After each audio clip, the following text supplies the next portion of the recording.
Lucas capítulo 3, aqui fala de João Batista. João Batista foi o precursor de Jesus, veio antes anunciando, preparando o caminho, até numa forma que acontecia naquela época, quando os reis iam visitar uma outra nação, ele mandava alguém na frente que ia preparando ali todo o caminho para quando ele chegasse tivesse tudo prontinho para ele entrar, tivesse tudo adequado para a chegada do rei. Jesus é o rei e João ele veio fazendo isso.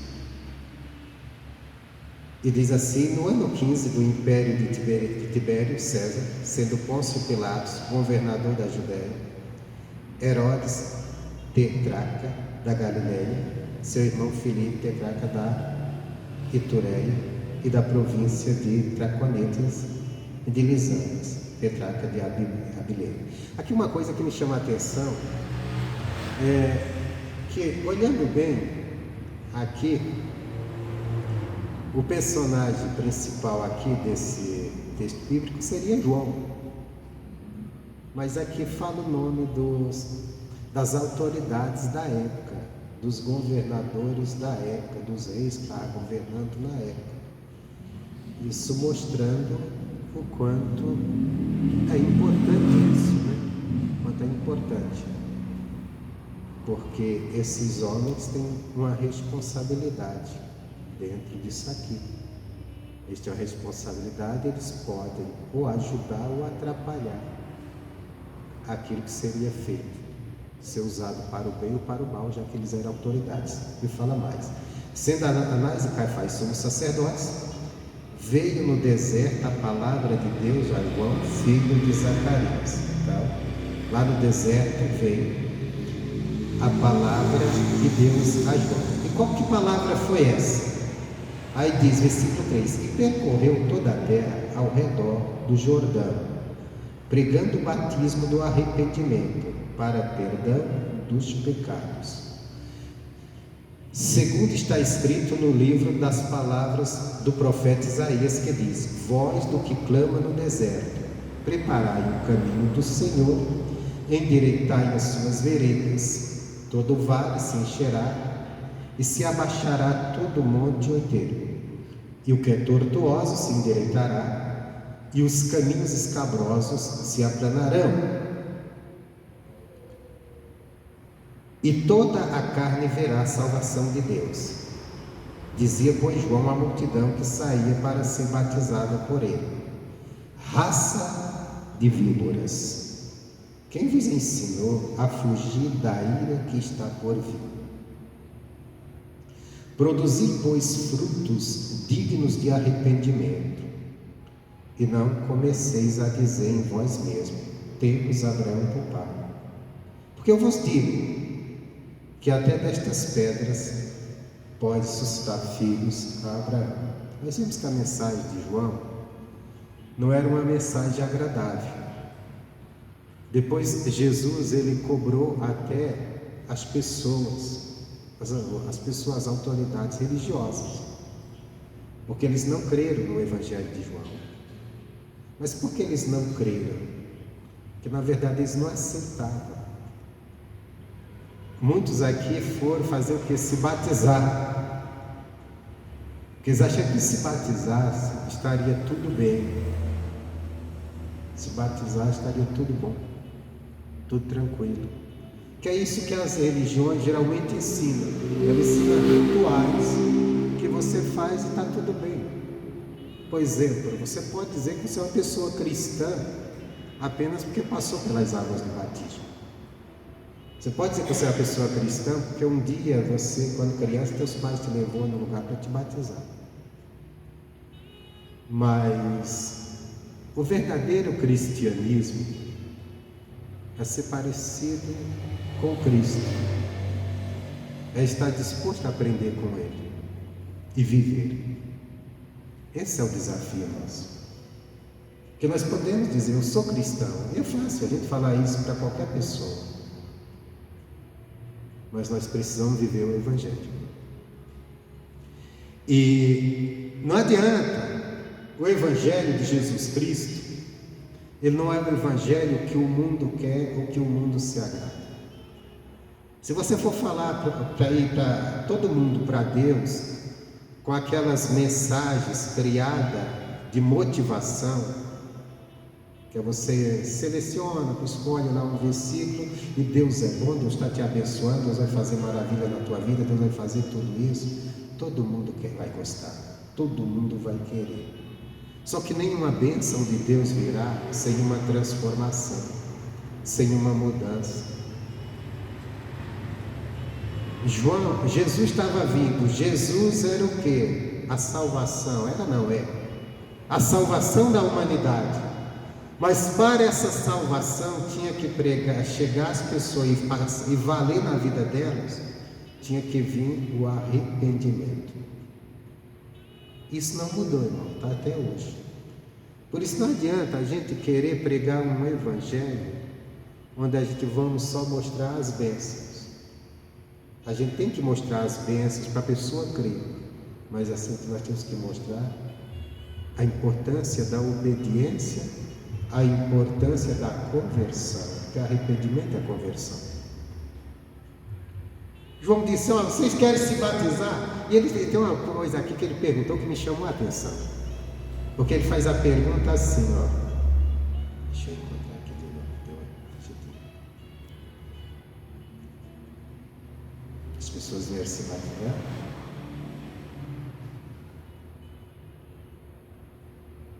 Raça, versículo 7, dizia, pois, João, a multidão que saía para ser batizada por ele: raça de víboras, quem vos ensinou a fugir da ira que está por vir?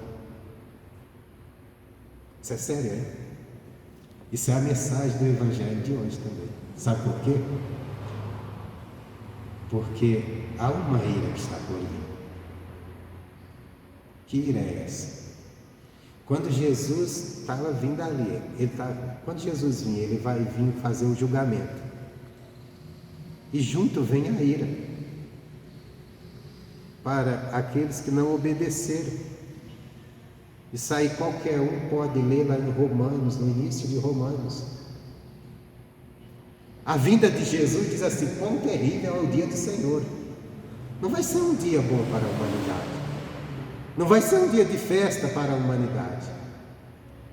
Vai ser um dia bom e de festa para aqueles que andaram com Deus, que obedeceram a Deus, que se sujeitaram a Deus. Mas para a humanidade vai ser um dia de ira. Porque vai ser um dia que não tem mais solução. Não tem mais como clamar. Não tem mais como dizer: Jesus, me ajuda. Porque vão chegar diante, um grupo de pessoas vão chegar diante dele e dizer: Senhor, e ele olhar e dizer assim: vocês são benditos do meu Pai, fizeram a minha vontade, fica do meu lado direito. E outro grupo: Senhor, e vai até dizer: nós profetizamos, expulsamos demônio, fizemos coisas até maravilhosas. Aí já pega até ele usou como exemplo um grupo bem religioso, né? E ele vai dizer: afaste de mim, malditos do meu Pai, eu não vos conheço. Isso é uma coisa para a gente pensar, que todo dia a gente tem conosco. Qual grupo eu quero estar e qual grupo não é que eu quero estar, porque todo quer estar no grupo, que eu estou bendito. Mas a minha luta está sendo para estar em qual grupo? A maneira que eu estou me conduzindo, a maneira que eu estou me conduzindo. Eu estou tentando fugir deles. Mas vocês, quem ensinou vocês a fugir da ira? Quer dizer, você está achando isso não é errado. Mas ensinando vocês a fugir da ira apenas praticar um ato religioso? Não, tem que ser algo a mais. Qual que é o mais? Produzam frutos, resultados que mostrem que vocês se arrependeram da velha vida, que vocês se arrependeram dos seus pecados. Isso é a nossa caminhada. E o que me chama a atenção que aqui nós lemos, no versículo 3, que diz: percorreu toda a terra ao redor do Jordão, pregando o batismo do arrependimento para o perdão dos pecados. Versículo 4. Segundo o que está escrito no livro das palavras de Isaías, que diz: voz do que clama no deserto. Qual foi a parte de Isaías que foi usada aqui? Isaías 40. Abre lá. Isaías 40. Interessante que o capítulo de Isaías 40 é um capítulo de consolo, de boas novas.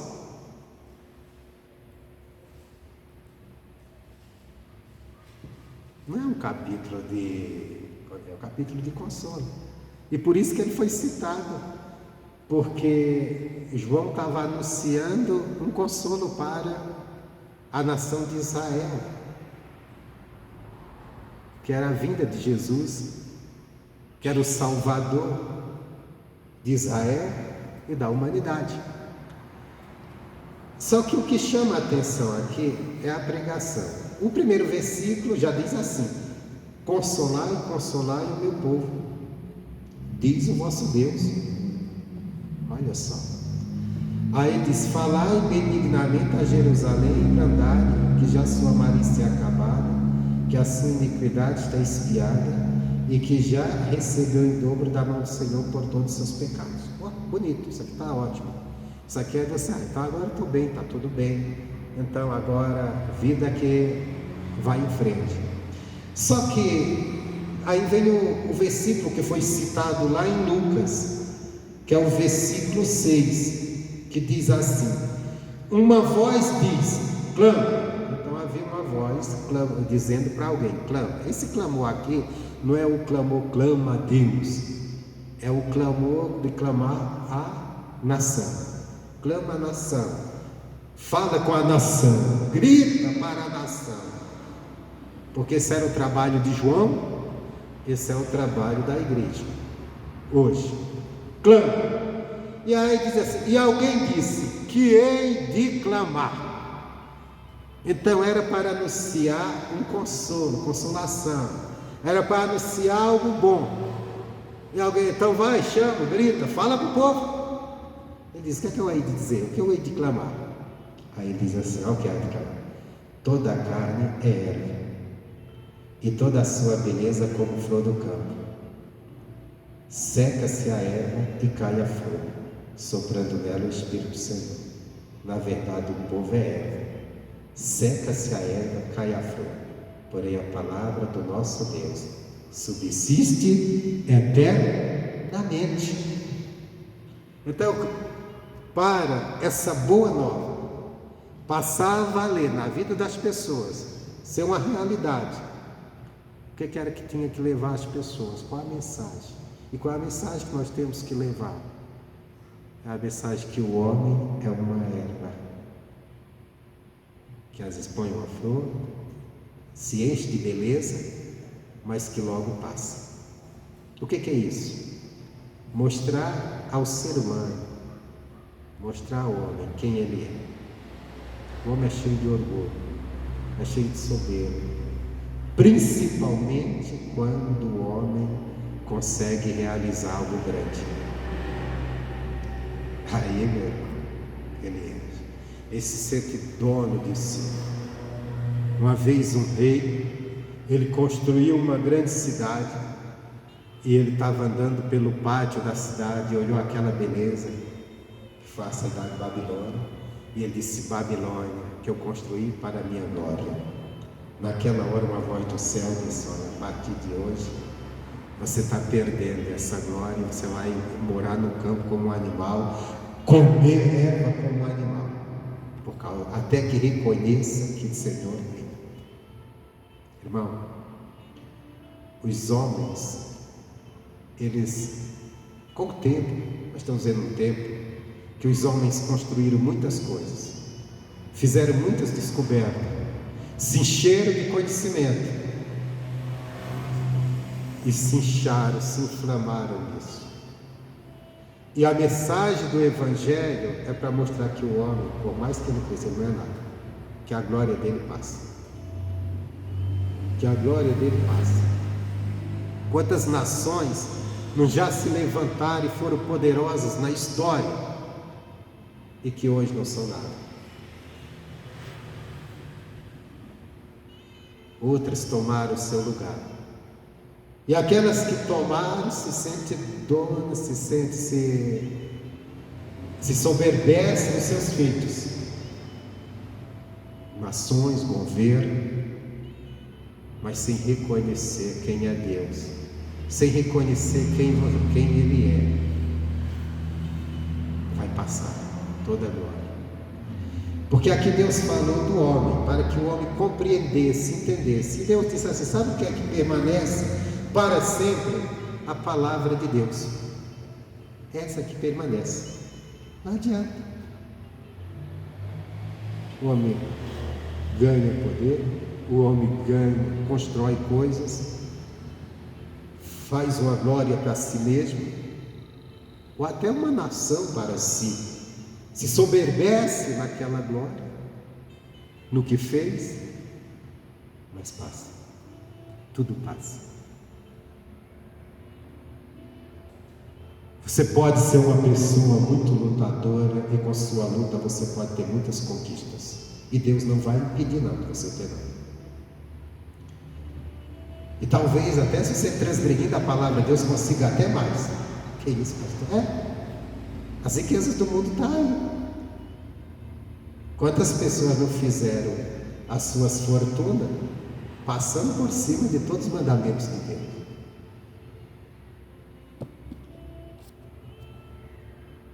Só que aquele não vai permanecer. Por isso que Jesus disse que a vida de um homem, ela não consiste nos bens que ele tem, mas sim numa verdadeira comunhão com Deus. Uma vez um homem, aí Jesus conta que um homem, ele semeou, trabalhou, e o fruto do seu trabalho foi grande, ele prosperou, se encheu de riqueza, a ponto que ele disse assim: espera aí, agora eu tenho demais, eu tenho tudo. E ele falou até: minha alma, regala-te, que tu agora tem para toda a vida. Aí Jesus disse assim, que Deus disse: louco, hoje mesmo pedirão a tua alma. Você conhece a história? O que tu tens preparado para mim? Não adianta.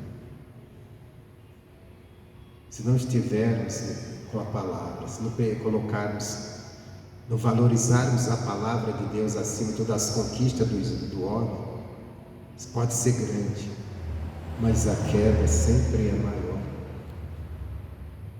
Sempre é maior.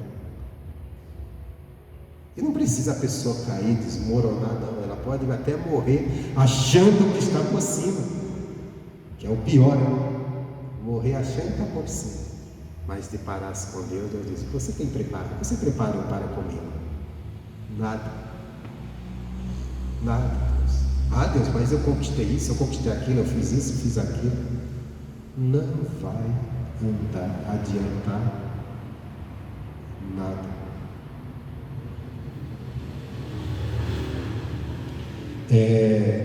Aí Deus falou aqui sobre o homem. Aí ele veio falar sobre ele. Ele diz: tu, ó Sião, que anuncia boas novas sobre um monte alto, tu, ó Jerusalém, que anuncia boas novas, levanta a tua voz fortemente, levanta, não temas, e diz às cidades de Judá: eis aqui está o vosso Deus. Uma coisa que nós temos que, vamos levantar nossa voz, nós não temos que temer nada para anunciar o Evangelho de Deus, o Evangelho de Jesus Cristo. Se ele incomodar ou não, tem que anunciar, porque é nele que está a salvação, e ele em tudo, mandamentos, bênçãos, todo. adianta, anuncia só bênçãos. Aí ele diz: eis que o seu Jeová virá com poder, e o seu braço dominará por ele. Eis que o seu galardão está com ele, e o seu salário diante de sua face. Então, olha, o anúncio era: Deus virá. E ele disse: ele vai dominar é por ele, não vai dominar por homem, por isso, por aquilo, por outro, não. Ele vai dominar por ele. Ele vai trazer o próprio reino dele, não é o reino do A ou B, não é o pensamento de A ou B, é o de reino. Então, por isso que nós, como seres humanos, temos que nos submeter a Deus. Tem que nos submeter, porque Deus não vai governar por ninguém, mas por Ele. E outra coisa, Ele disse: olha, comigo está o galardão. O galardão é a recompensa. Está o meu salário. Eu vou dar a paga a vocês. Só que quando Deus fala, a salário representa paga. Quando Ele fala de paga, isso aqui nós temos que entender uma coisa: que Ele não vai deixar ninguém sem salário. Ele vai dar a cada um segundo suas obras. A Bíblia diz que Deus não se deixa escarnecer. Ele vai recompensar o homem segundo as suas obras. Se o homem, suas obras for contra a palavra dele, então vem a recompensa da morte. Se for de acordo com ele, a recompensa da vida eterna. Está com ele. E não vai ser da maneira que eu quero. Eu sempre digo, nós temos uma coisa conosco. As pessoas que nós gostamos, que nós amamos, se dependesse de nós, todas elas morreriam para o céu. Não é verdade? As que nós não gostamos, ia parar no inferno. Só que o céu não pertence a você nem a mim. Eu não mando lá, você não manda. Quem manda é Deus. E cada um vai ter sua recompensa de acordo como buscou, comandou com Deus. Ele vai operar segundo o poder dele, não é segundo o poder do pregador, não é segundo o poder de alguém, não é segundo o que uma nação escolhe, é segundo ele. O dia que ele se manifestar, ele diz: olha, do meu jeito. O mundo pode se encher de pensamentos, o mundo pode se encher de suas próprias escolhas, mas no dia que estiver diante de Jesus, no tribunal de Jesus, vai ser julgado, não é como o mundo quer, é como Jesus determinou, é como Deus determinou. E é isso que nós temos que tomar cuidado, e é isso que nós devemos lutar para estarmos dentro daquilo que Ele nos ensina, não criar ilusão, mas nos apegarmos cada dia à vontade dele. E ele continua dizendo, olha só, versículo 11: como pastor apacentará o seu rebanho, entre os seus braços recolherá os cordeirinhos e os levará no seu colo, e as que amamentam guiará suavemente. Que coisa boa. Você for o cordeirinho de Deus, vai ser carregado nos braços dele, suavemente, ovelha dele. Aí ele diz assim, aí ele vem mais, irmãos. Isso aqui é importante a gente procurar entender. Que ele diz assim: quem mediu na concha da sua mão, a concha da sua mão é isso aqui, né? Quem mediu na concha da sua mão as águas, e tomou medida dos céus aos palmos, e recolheu numa medida o pó da terra, e pesou os montes com peso e oiteiros com balança. Isso aqui demonstra o que? O poder dele, né?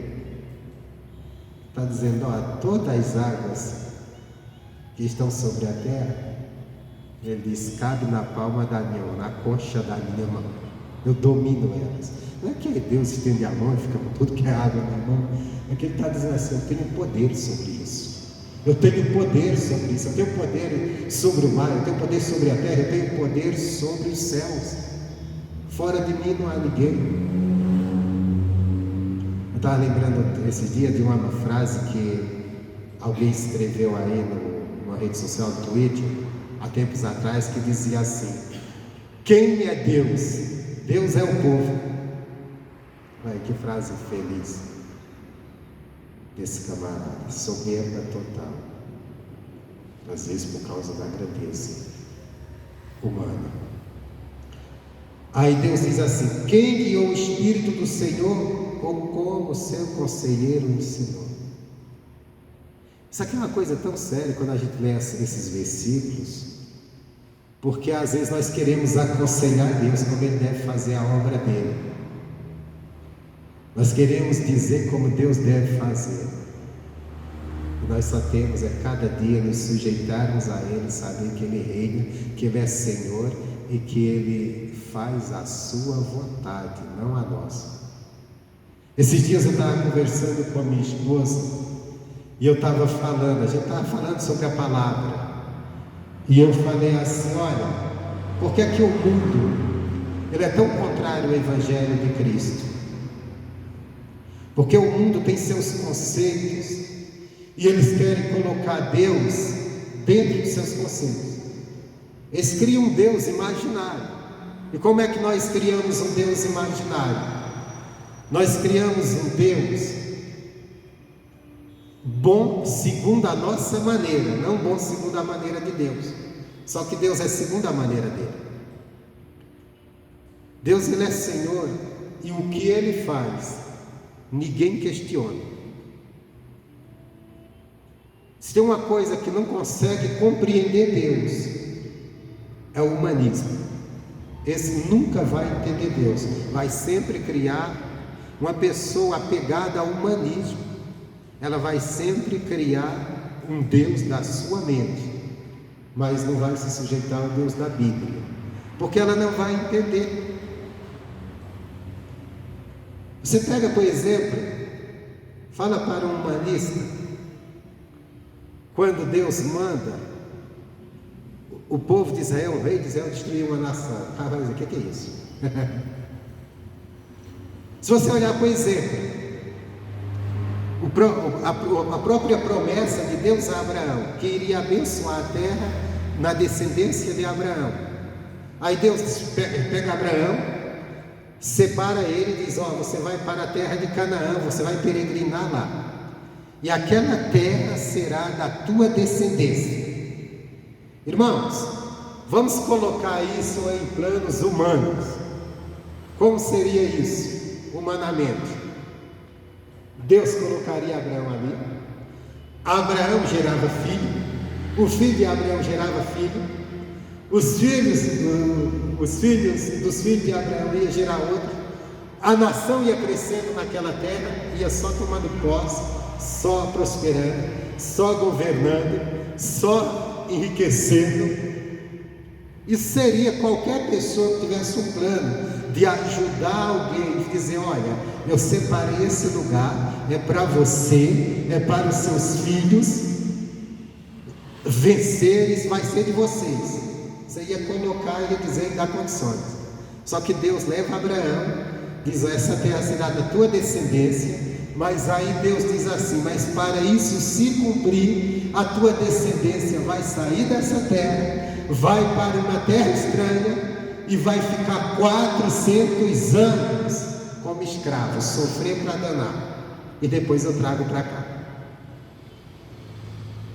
Eu duvido que um humanista veja bondade nesse Deus, porque ele vai dizer assim: como é? Primeira coisa que já vai escandalizar: escravidão. Como Deus permite escravidão? Como Deus permite que o povo dele se torne escravo? Não vai entender, irmão. Por isso não existe. Como a nossa mente humana compreender a Deus, por isso que ela só tem que se sujeitar, porque Ele faz o que lhe apraz. Paulo disse: ó, Deus, não tem como você questionar Deus, Ele é Senhor sobre tudo e Ele faz o que Ele quer. E Paulo citou o que Deus faz, o que Deus fez com o Egito. Quando Deus foi tirar, por exemplo, Deus foi tirar Israel do Egito.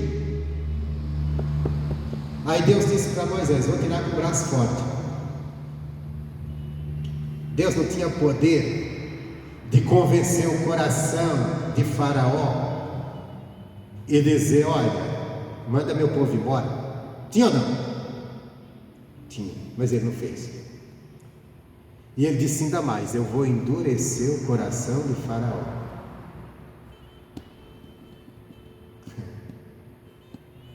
Será que dá para compreender?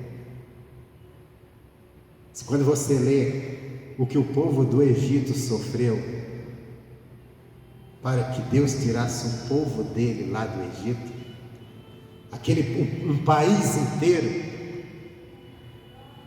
foi tomado por pragas e mais pragas, pragas na lavoura, na agricultura, os animais morreram, doenças, as águas foram contaminadas. E quem estava fazendo isso não era o diabo, era Deus. Você conhece a história. E por fim, o que acontece? Ainda pior. Em toda a casa de um egípcio morreu um filho, que era o primogênito. E morreu mais de uma pessoa, porque eram os primogênitos. Então, se o pai fosse o primogênito ali, morria ele, morria o filho também primogênito, ou a mãe. Agora diz, isso dentro desse humanismo que nós vivemos aí, que é tudo pelo ser humano, se isso tem como compreender, tem como enxergar essa bondade. Só que a bondade de Deus está em quê? A bondade de Deus está em tolerar a humanidade com seu pecado, porque Deus poderia ter destruído a humanidade no dia que Adão pecou, mas Deus disse: eu vou preparar salvação para eles, se eles entenderem, se sujeitarem aos meus mandamentos, obedecerem e crerem no meu Filho que vai morrer por eles, eles serão salvos. Isso é o Evangelho. Fora disso, é enganado. E aí Paulo citou essa questão quando Deus disse: eu vou endurecer o coração de Faraó. E Paulo até faz o questionamento, que alguém poderia questionar, e pode. Espera aí, mas como Deus vai culpar Faraó se foi ele mesmo que endureceu o coração de Faraó? Quem pode ir contra Deus? Aí Paulo diz assim, aí meu irmão, isso aqui é o que o ser humano jamais quer, se submeter. Paulo diz assim: pode o barro questionar o oleiro, aquele que faz a obra? Ele faz como ele quer. O que Paulo quis dizer? Nós somos apenas barro, Deus é o Criador de toda a obra. Deus é o Criador de toda a obra, então Ele faz o que quer. E nós temos que compreender isso. Não tem como a gente aconselhar Deus. Ele não anda em conselhos de homem, Ele anda no conselho dele. E os homens, se quiserem desfrutar da bênção dele, tem que se sujeitar ao conselho dele. Por isso que quando Israel desobedeceu a Deus, estava andando errado, e vindo mal sobre mal, e Jeremias ficou triste, e foi orar. Deus chegou para Jeremias, está em Jeremias 7,16, ele disse: Jeremias, não ora por esse povo, não ora, porque não adianta. Não é oração que vai mudar, é eles submeter o que eu estou falando para eles. E é verdade. Não é a oração que vai mudar uma nação que estiver transgredindo, é anunciar o Evangelho, o pecado dela, e ela cair em si, se converter, aí muda. Aí muda. Você quer ver uma coisa? Abre lá em Ezequiel.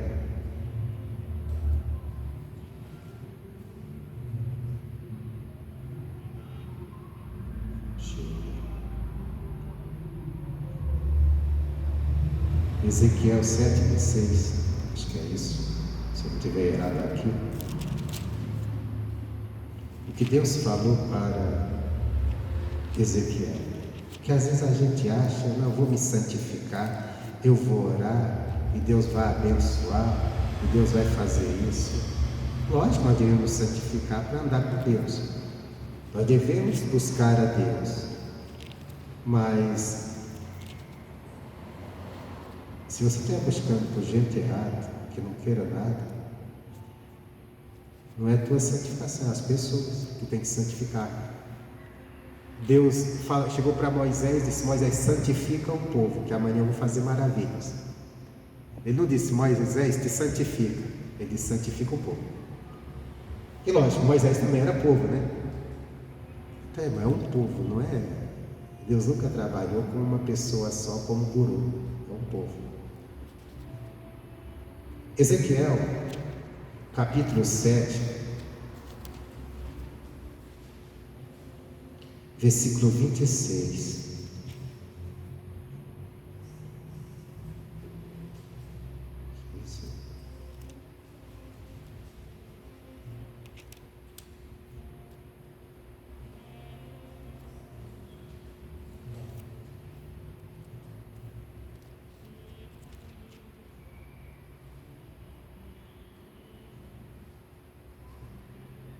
Não, isso aqui não.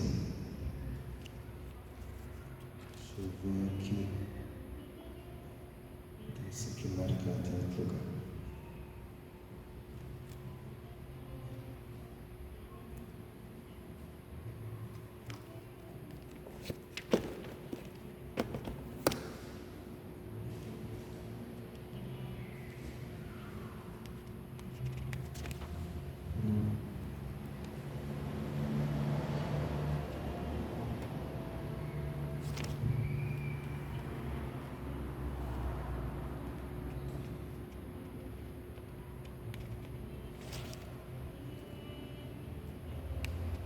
O texto que eu estou procurando, deixa eu ver se, acho que é Ezequiel 3, deixa eu ver se é isso aqui.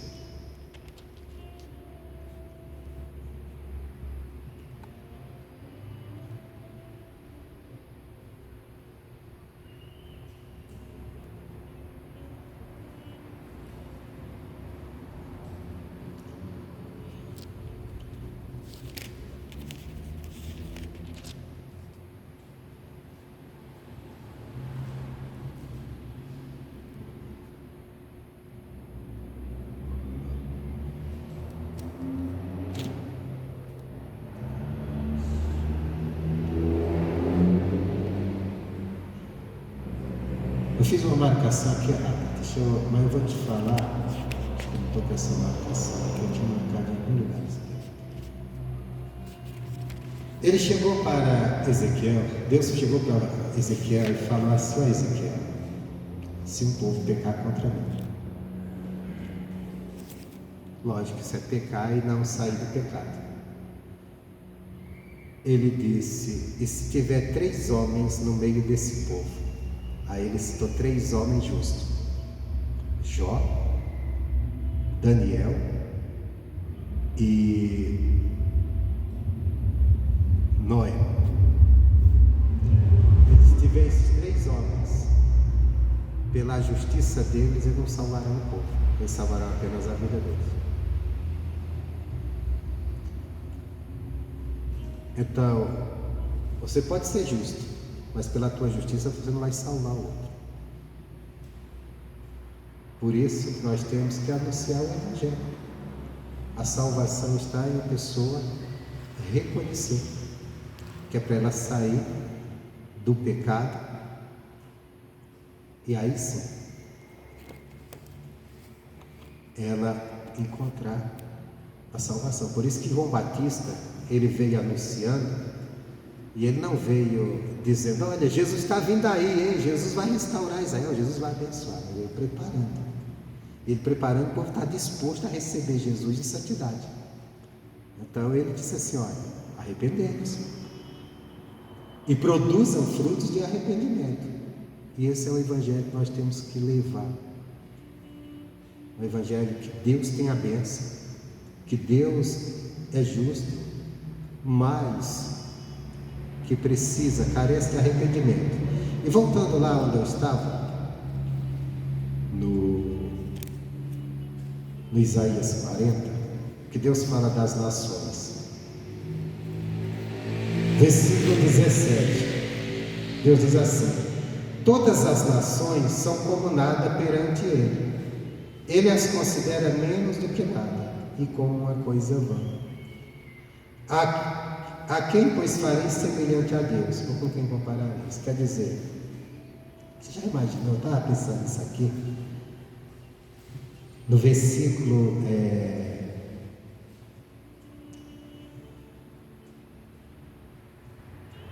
ele diz: as nações são consideradas como uma gota d'água num balde, como um pó miúdo das balanças. Eis que ele levanta as ilhas como uma coisa pequeníssima. Isso é a glória do homem, irmãos. É isso que nós temos que entender, e é isso que nós temos que levar as pessoas, elas entenderem, principalmente aqueles que se acham, às vezes pelos seus grandes feitos. É como, você já imaginou uma gota d'água caindo de um balde? Vamos dizer que você queira lavar isso aqui. Aí você pega um balde, vai lá naquela torneira, tem uma torneira ali atrás, você enche um balde de água. Aí no caminho, uma gota do balde cai. Você vai ficar preocupado? Nossa, não vai dar para mim lavar lá porque caiu uma gota? Não, você não vai se dar conta dela. Ela não tem importância. Mas assim são as nações sem Deus. Assim a humanidade desprezando a Deus. É uma coisa sem valor. E assim somos nós também, religiosos, mas se não estivermos sujeitando a Deus. Aí ele diz: é como o pó da balança. Vamos dizer, antigamente, quem tem mais idade sabe. Hoje as balanças são tudo digital, a maioria. Mas antigamente tinha umas balanças que tinha uma que tinha 2 pratos. De um lado colocava mercadoria, né? E do lado colocava um peso de ferro desse tamanho. Tinha vários pesos, né? Dependendo. Eu lembro que tinha um peso de 5, que na balança grande era 50, na pequena era 5. Alguém que tem mais idade, alguém que é velho como eu completei aos 54, então sabe o que eu estou falando. Quem é muito jovem não sabe disso. Aí depois criaram outra balança que tinha um ponteirinho correndo de um lado para outro, mas tinha um prato. E naquela época, bom, pelo menos onde eu cresci, naquela época as pessoas iam comprar, vou pegar exemplo, o açúcar. O cara tinha lá uma saca de açúcar, ou de feijão. Ele não tinha nos pacotinhos não. Aí ele ia lá, pegava um saquinho de papel, colocava em cima da balança e derramava e pesava. Ia pesando. Você quer 1 quilo? Você quer meio? Você quer não sei quantas gramas? E ele pesava. Se caísse ali um punhado na balança fora do saco, o camarada que estava comprando com certeza ia reclamar. Mas espera aí, você está derramando o açúcar fora e vai pesar do mesmo jeito. Mas como eu vou levar só o do saco, então ia reclamar. Mas se caísse lá um pozinho, ele não ia reclamar, porque não tinha importância nenhuma. Irmão, isso é o homem quando se soberbece nos seus feitos. Nos seus feitos. Ele é como um pó da balança. E assim são as nações para Deus. Não é que Deus não valoriza as nações, mas é que diante da grandeza dele, diante do poder dele, isso é os povos. Só que o homem, às vezes, ele se acha tão cheio de si, que ele acha que está acima de Deus, que ele acha que é mais importante que Deus, que ele acha que suas vontades estão acima da palavra de Deus.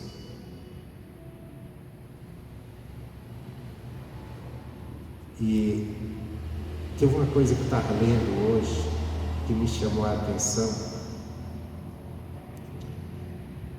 Está lá no livro de Jeremias, que diz que as nossas boas ações diante de Deus, elas são como um trapo. As nossas boas ações, imagina as más. Mas o que eu quero que você entenda hoje, o Evangelho é cheio de bênçãos, irmãos. Deus quer cuidar de nós. Jesus veio para isso. A boa nova é que Ele veio e levou os nossos pecados. Mas Ele tem que encontrar em nós. Ele tem que encontrar arrependimento. Frutos de arrependimento. E não é só em nós. A gente quer o bem da nossa nação, oramos pela nossa nação e às vezes falsamente profetizamos sobre uma nação. É fácil você encontrar o Brasil, a nação cujo Deus é o Senhor. Será? Deus não será Senhor de pecado. Deus não será Senhor de nação por ser nação.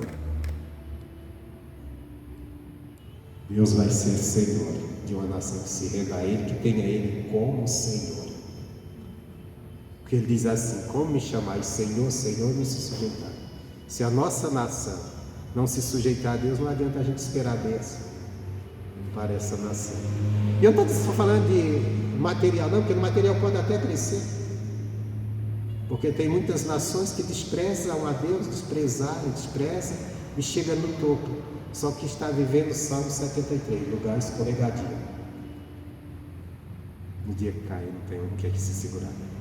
Bom, essa é a mensagem, eu já falei demais, eu sei que você já está querendo ir para casa jantar, então deixa eu recolher as doações da casa de Deus. Você que está com seu dízimo, sua oferta, segura na sua mão. Se você precisar de um envelope, pede para o obreiro. Eu estou querendo fazer minha oferta, se envelope, pede para o obreiro. Você que já está segurando na sua mão.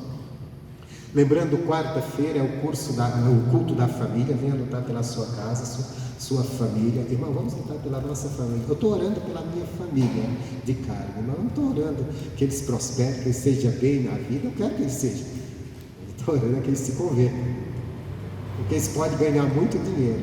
Não ganham, está todo soleste discordado. Mas mesmo que ganhasse, hoje eles mudem a vida deles.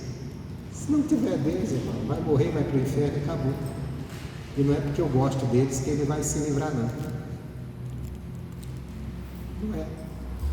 Eu tenho sobrinhos, eu tenho uma irmã, e eu oro pela conversão deles.